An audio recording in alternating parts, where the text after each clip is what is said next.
published, 1948 EDT, the 22nd of May 2018, updated, 2024 EDT, the 22nd of May 2018, 20 years ago. The House of Lords, with its hairy-eared hereditary peers, at least had a certain dottiness. Yes, it was an undemocratic outrage and should have been reformed at least in the reign of Edward VII. But there was something beguiling about their tweedy grandees who would blow in from distant districts to kick the mud off their boots and take part in the national discussion. Today's Lords, which yesterday held another buttery discussion about its future, is no less of a democratic outrage, but it cannot even claim to be interesting. The earls and viscounts have mostly gone, and in their place we have a new legislative aristocracy, ex-politicians and schmoozers from civic life and its bureaucratic silos. Blandness is valued. Don't rock the boat, Humphrey. Members of the House of Lords have come under fire for inflicting defeats on the government over there. EU withdrawal bill more than in 1998. Today's peers come from similar careers and spout similar views. They have lost their eccentricity. Eccentrics have an independence of mind. Today's peers are often just blobs. Those joining yesterday's exchanges included Minister George Young, a delightful ex-Tory MP, Tristan Garrell-Jones, ex-Tory MP, Bruce Crockett, ex-Labour MP and PPS to Tony Blair, Angela Smith, ex-Labour MP, Helene Hayman, ex-Labour MP, Lib Dem Dick Newby, ex-aide to Charles Kennedy, and Richard Harries, ex-Bishop of Oxford and one of Radio 4's damper pontificators. They may belong to different political traditions, but the party they represent is the party of smooth managerialism. What they want is continuity. What they hate is radicalism. Most dread Corbynism and Brexit in equal measure. Crossbencher Harries moulded away about how the government should not have appointed 13 new peers last week, 7 are former MPs, because the newbies will delay the slow shrinkage of the House via deaths and retirements.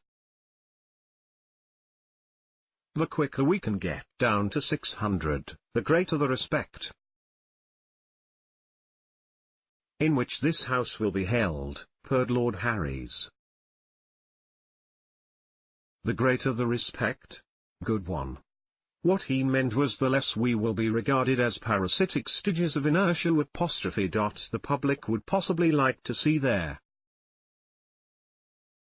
Upper House reduced to something far smaller than 600. But 600 is the figure mentioned in a recent review by Lord Burns, a former Whitehall civil servant. Sound establishment man, is Terry Burns. He'll never suggest anything too upsetting.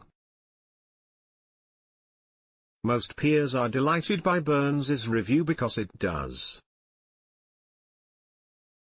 not recommend forced eviction for any current peer. Graze on, sheep. Lord Young has this week noted, with little more than a pointed stare, that the Lib Dems, who currently have a ridiculous 100 peers, have not yet put anyone up for retirement. A new poll showed there is now dwindling support for the upper house as many call for it to be abolished. Their leader, Lord Newby, yesterday merely moaned that one of the incoming Tory life peers, Andrew Tyree, recently accepted the chairmanship of an independent body. Lord Young announced that Tyree would be sitting as a non-affiliate peer. On Monday, that unhappy figure Lord Adonis, a former Blair aide bent out of shape by Brexit, made a similar petty point about political allegiances. Ditto Lady Hayman yesterday. Party power is how they view everything, but it misses the point. The problem with the Lords is both its size and, now, its very existence. Several peers yesterday heard when Lord Burns's report was mentioned. Of course they did. Burns does not threaten to abolish them and allows for them to remain almost as big as the Commons. Lord Young, a gracious stick, smeared his replies with charm. He all but admitted that Theresa May's government is trying to say nothing on Lord's reform. He murmured, "This is the 15th question on the composition of the House I have answered, or, to be more accurate, the 15th I've been asked." Droll laughter. All those ex-MPs and ex-charity bosses and ex-quangocrats and ex-soapy bishops just want the place to teeter on for another few years until they've croaked. That's all that worries them. The rest of the country may be more impatient for change.